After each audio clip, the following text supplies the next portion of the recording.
చాలా మంది అనుకుంటారు డబ్బు బాగా సంపాదిస్తే సమస్యలు తీరిపోతాయి అని చెప్పి. ఒక విషయం చెప్పమంటారా? డబ్బు పెరిగే కొలదే సమస్యలు దాంతోపాటు పెరుగుతాయి.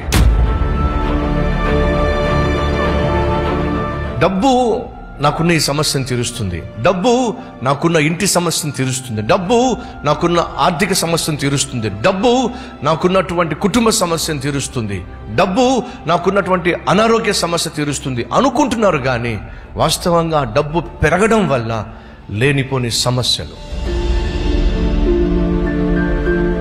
తమ్ముళ్ళు చెల్లెళ్ళు, సహోదరి సహోదరులు, మీ అన్నదమ్ముల మధ్య సమస్య ఎందుకు వచ్చింది?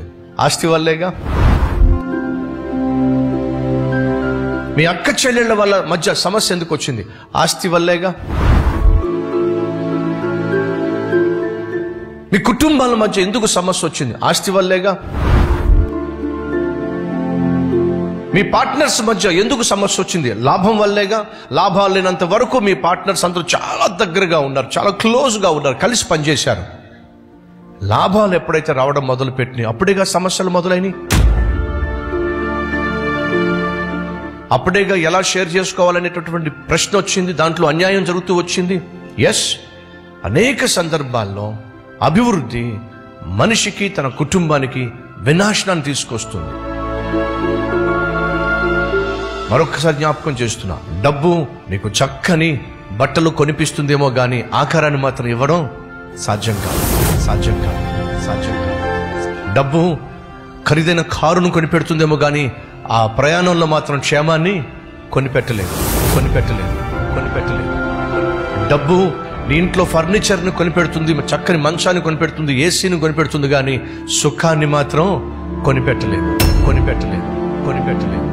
డబ్బు ఖరీదైనటువంటి మందులు కొనిపెడుతుంది, కానీ నీకు ఆరోగ్యాన్ని మాత్రం గ్యారంటీ ఇవ్వలేదు, ఇవ్వలేదు, ఇవ్వలేదు, ఇవ్వలేదు. డబ్బు నీ కూతురు పెళ్లి ఘనంగా జరిగిస్తుంది, కానీ డబ్బు మాత్రం కాపురము చేయించలేదు, కాపురాన్ని కట్టలేదు, కట్టలేదు, కట్టలేదు, కట్టలేదు.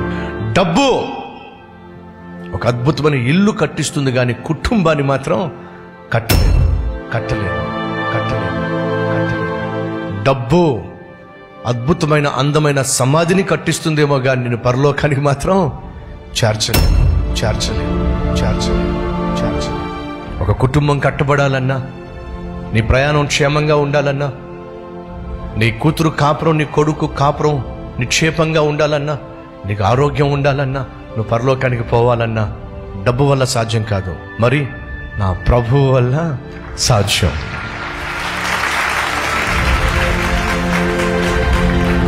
అనగా ఈరోజు వాస్తవంగా మనందరికీ కావలసింది ప్రధానంగా డబ్బు కాదండి, ఈ సర్వ సృష్టికి ఆధారమైనటువంటి దేవుడు కావాలి. దురదృష్టం ఏమిటయ్యా అంటే మనం ఈరోజు డబ్బును ఎక్కువగా వెతుకుతున్నాం కానీ దేవుణ్ణి వెతకటం లేదు. కానీ బైబిల్ సెలవిస్తుంది, మీరు నా నీతిని, నా రాజ్యాన్ని మొదట వెతకండి,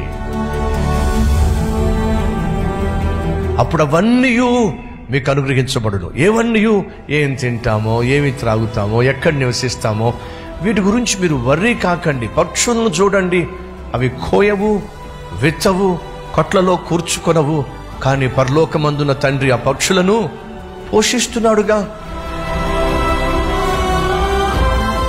మన దేవుడు పక్షుల్ని పోషిస్తున్నప్పుడు తన స్వరూపంలో ఉన్న మనల్ని ఎందుకు పోషించడు? కానీ దురదృష్టం ఏమిటంటే మనం డబ్బును నమ్ముతున్నట్టుగా దేవుణ్ణి నమ్మకపోవడం ఎంత విచారం, ఎంత విచారం, ఎంత విచారం.